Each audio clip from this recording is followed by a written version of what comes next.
Welcome back to Talk of the Town on 99.7, 1450 WHTC and WHTC.com. And we welcome you back to Talk of the Town for this Monday, April the 12th. I'm Gary Stevens.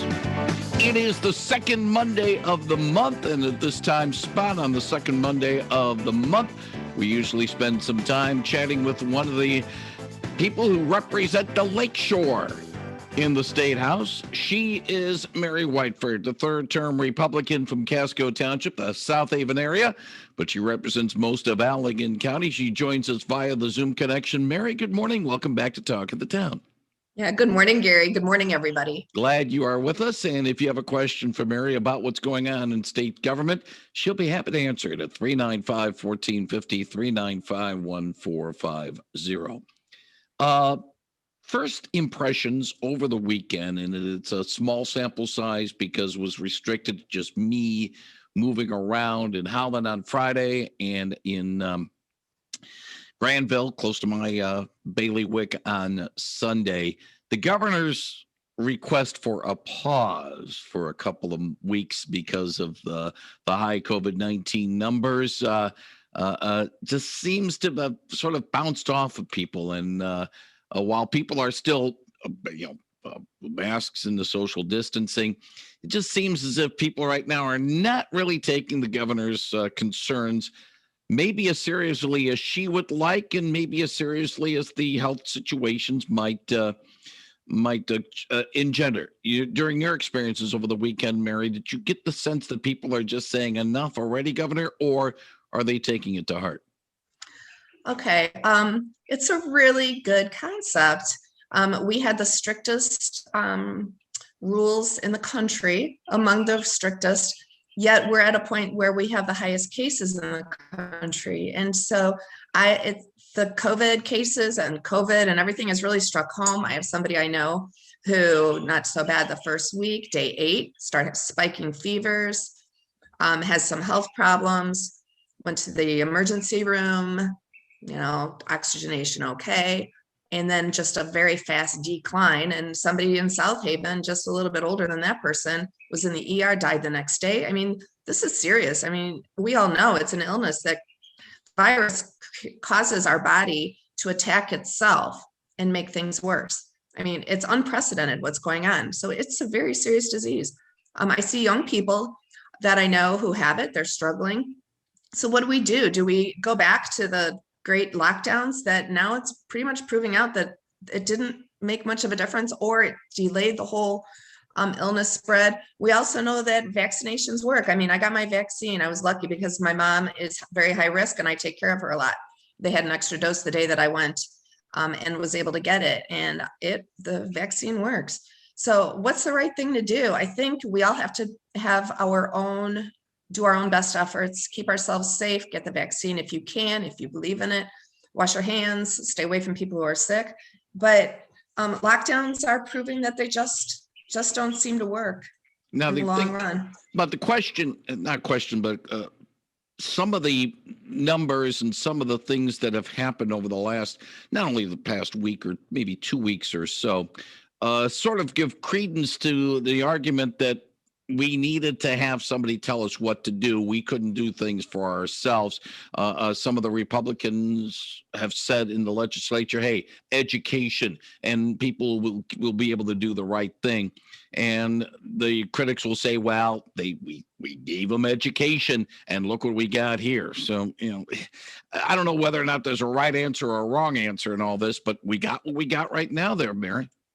Yeah. And so right now the governor made a recommendation for a pause. It wasn't a rule that she created. She's getting national news on this. It's a big political hot topic right now. Like I said, they're talking about in CNN, all these different national news stations. What is wrong? What's the issue? Bottom line, we need to get these vaccinations in arms. Spectrum, they had been clamoring for the vaccines over in Grand Rapids and New Zealand for over a month. And then all of a sudden they got their 30,000 doses shipped in, and they were just, needles in arms getting people through. I think we were 2 weeks too late, but I'm still hopeful. I think we're going to get through this time of a high rate of COVID. I saw some school age kids who had it. They just had runny nose, a snotty nose. They weren't so sick. But then they end up being the carriers. So, it's complicated, but all I can do is say, do your own best, wash your hands. If you are vulnerable, get your shot, look out for your family, and get early intervention. If you're struggling to breathe, you get to that emergency room and you beg for the antibodies or any kind of treatment you can get, because the decline goes very quickly. Mary Whiteford, the state representative from Casco Township, is on the other end of our Zoom connection. If you have a question for Mary, she'll be happy to answer it at 395-1450, 395-1450. What do you make of, maybe it's an executive branch / federal government issue, not so much for the legislative branch in Michigan, but the executive branch of the state has been asking federal officials, we need more vaccines. They're saying, no, you're not getting any more vaccines. We'll help you distribute. We'll help you with what you already have, but we're not giving you any more.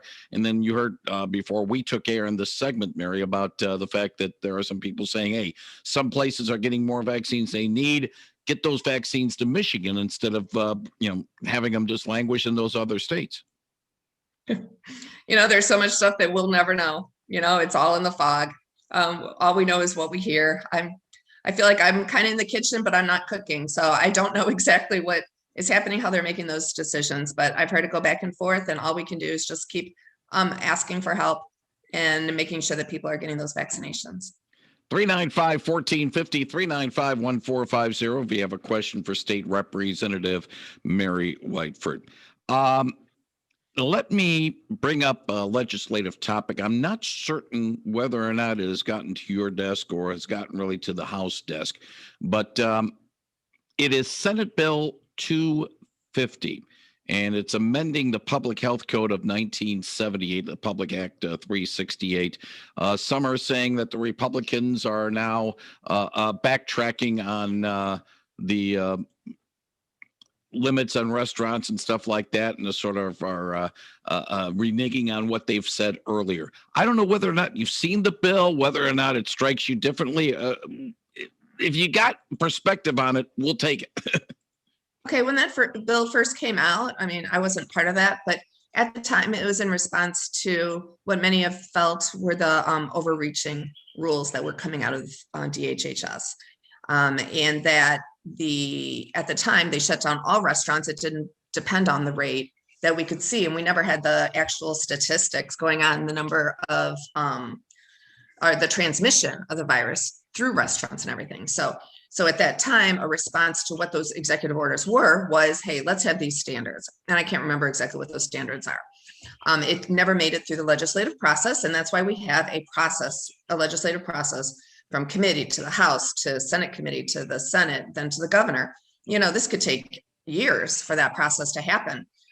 What many have thought is that the executive orders did not go through any process. So this was setting up a process. It did not advance to being signed into law. And now we're in a totally different situation. That's what's important about this process, that we can adapt and change according to how things are and not have knee-jerk reactions. So I would just say it was just an attempt to try to make sure that we had some certainty and had statistics and quote unquote science. We always go back to science to help make these decisions. So that's all it is. It was just part of the process. And now we're at a point that really it's the younger population. Most of our nursing home residents are vaccinated. We're not seeing the elderly get sick the way we were. Now it's the young people, which is still serious and can be serious, but not nearly as serious as our elderly and our vulnerable populations. So just part of the process. 395-1450. Good morning. You're on the line with State Representative Mary Whiteford. Hi, Mary. Good Will morning. the state government be notified when these unaccompanied juveniles come into our state and where they're at and what their status is with the virus? And also with the illegals that are streaming across the border now? Will the Michigan Department of Health and Human Services know what's happening with these illegals that are coming? Yeah, thank you for bringing that up. I'm just hearing about it anecdotally right now. I haven't heard hard information from DHHS. So I am in the process of reaching out because I've got a close relationship since I chair their formerly $26 billion, now $31 billion budget. But I will get on top of that and find out what's happening. Okay, I'm thank sorry, you. I don't Thank have you. more information right now. Thank you very much for the call. 395-1450, 395-1450. Good morning. You're on the line with State Representative Mary Whiteford. Good morning, Mary. Good morning. There is an interesting editorial in the Holland Sentinel, the Sunday edition, where they talk about the bill and what it does. And I think, if people read that, they'll get some clarity. Thank you. All right. Thank you very much Yeah. for the call. Yeah, thank you. 395-1450, 395-1450. Is it still an adversarial relationship between the legislative and the executive branches of government right now? Or has that softened a little bit over the last year? Or has it even become even more sharply in focus in that regard? I know it's a really good thought.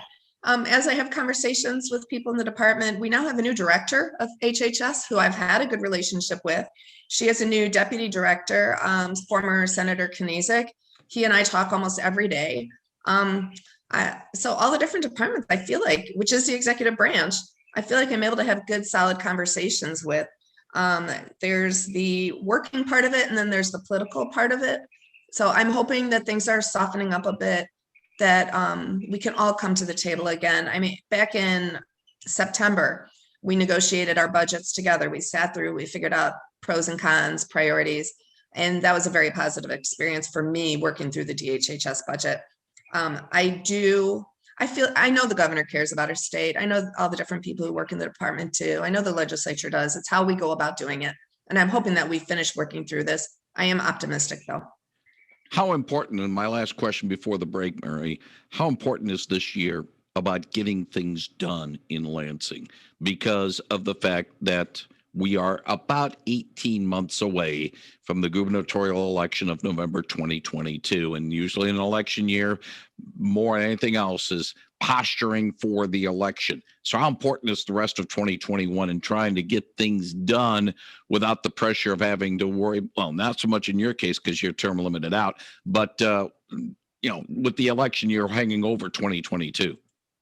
There's so many pieces involved, aren't there? I mean, there can be people setting their sights on the future. I have a firm belief that we have to have 3/4 of our feet in today and a little bit in the future, because you always want to have an ounce of prevention.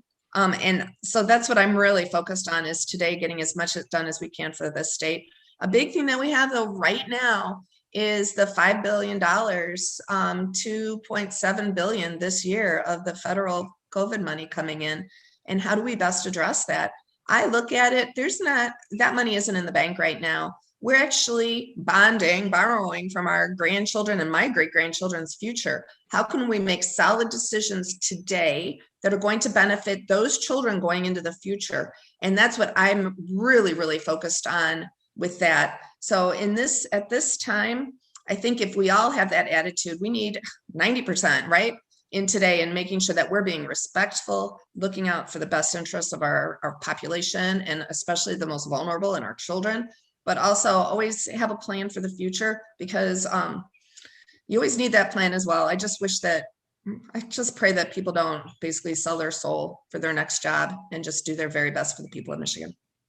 Obviously, COVID-19 and the aftermath of it and what has happened has really dominated the headlines, dominated the conversations, dominated the legislation for the most part in Lansing. But there are some other matters that may be on the quote unquote back burner, Mary, but really need to be sort of addressed. And I know that you're very much involved with the mental health aspect of this and some other things. Erosion in Allegan County especially has been a concern to you as well. What are some of the things that you are working on that we might want to keep an eye on between now and the next time we chat, which will be in the middle of May? I think the biggest thing is my role as chair of the Special Task Force on Adoption and Foster Care. We've been meeting once to twice a week, including this morning, with people from all different layers of this foster care, I call it a world, I'm not sure if people realize over 80% of people on death row were former foster children. Over half of people, and I've heard up to 70% in jails and prisons, former foster care children. I think that this issue is really a generational crisis that we're at right now. And we need to make some solid decisions to figure out how best to do this. I am chair of that budget. And this morning I added 21 different interim recommendations from the task force and incorporated it into my budget recommendation. And the reason why I'm going to step in here and for a moment, because we only have a couple of moments or so. I know this incident might have occurred in Steve Johnson's district up in the Wayland area, but the human trafficking arrests in the Wayland area sort of ties in a little bit with the foster children situation, because many of these foster kids go into, become victims of human trafficking.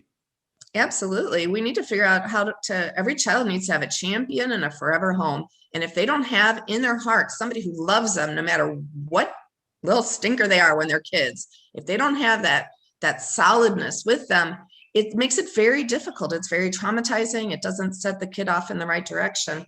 So we're working on figuring ways to do that. Early intervention, coaching of families who are in a crisis. But another part of my budget, I have a meeting this afternoon finalizing that, is having a way to have wraparound services for people who first come out of being trafficked and into a safe area. I designated a large amount of money in my budget for that, working on some federal money, but also having standards, because many times they could go to a home, these people are used to being exploited, and the people running the home have nefarious ideas going on, and they actually re-exploit our survivors. So the right way to do this with standards is what I'm focused on. So that's going to be part of my budget recommendation as well. And the other thing along those lines, it's more of a law enforcement thing, Mary. But what we've heard from the Wayland police chief is that if you see something, say something, because a lot of times people moving in these houses in all different times, something's not going right there, but they're afraid, or maybe they don't care about saying something about the situation. Yeah, so there is a national human trafficking hotline, 888-3737-888. You can call that if you ever have a doubt, a question, you want to talk through a situation, and then they get in touch with local law enforcement as well. So yeah, see something, say something. I love it. I have a friend who helps people or kids, coach them through how to address suicide and anxiety and everything. Treat it like a baton. Don't get left holding that baton of very important information. Hand it on to somebody who you trust, who can make sure that whatever ideas you have get some kind of follow through. So pass that baton. And that phone number again for the human trafficking? 888-3737-888. It's the National Human Trafficking Hotline. With that, Mary Whiteford, I want to thank you very much for joining us today on Talk of the Town. Appreciate your time and answering our questions. Look forward to chatting with you again next month. Thank you, Mary. Thank you, Gary. God bless everybody. Thank you very much. Mary Whiteford, the state representative on 99.7 and 1450 WHTC.